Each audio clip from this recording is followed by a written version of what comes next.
and you can see just how big that wave is. It dwarfs the homes. Yeah, you see the cars rushing to get away, but there is no place to go. On the phone with us is Richard McCarthy. He's the California State Seismic Committee, and he's a tsunami expert. Richard, this is unbelievable. What do you make of these pictures? Well, yeah, this is terrible, and you see that much debris. No structures can withstand that being rammed by those size of that debris size. And what I'm worried about now is that'll draw down, that'll go back out, the waves will go back out, then you have to be worried about multiple waves over the next 6 or 8 hours coming in. So, and then you see the fires starting. That's also a problem. So when the water withdraws, and you will have fires spreading all over that area now. So that's a terrible, terrible event. Richard, as we're watching this coming in, our number on the screen says 8.8. We're hearing, though, it's an 8.9. It's been upgraded yet again. How bad is this quake in Japan? It's terrible. I mean, that's a huge event. The shaking must have been 3 or 4 minutes alone before these terrible tsunamis come in. So just the duration of the shaking must have been very, very frightening for those residents. I'm going to ask you an obvious question, because as I look at the size of this tsunami, we're way far away from this epicenter.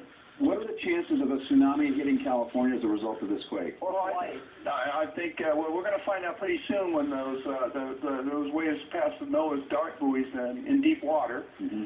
So, I mean, I'm sure that the NOAA has issued a tsunami watch for California, and I'm certainly sure that there's going to be concerns. If there's no waves, there's going to be currents generated all over the California coastline. So we just have to take NOAA's lead here and watch and see what their models predict. Certainly when the tsunami hits that first tsunami buoy and dark buoy in the deep water out in the Pacific. Tell me how that works. What's the mechanism? What I know of them is that the buoys are in really deep water, greater than 12,000 feet, and the length of the wave is several hundred miles. So it's only a few centimeters that passes over probably at that water depth. But there's a pressure plate on the seafloor, and NOAA picks up that information through the tsunami buoy.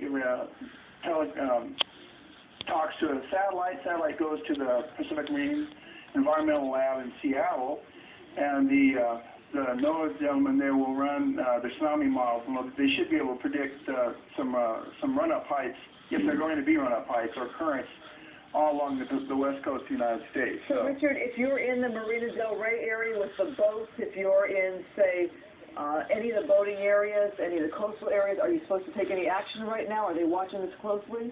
Well, I think, you have to turn on to the NOAA, get onto NOAA and California Marine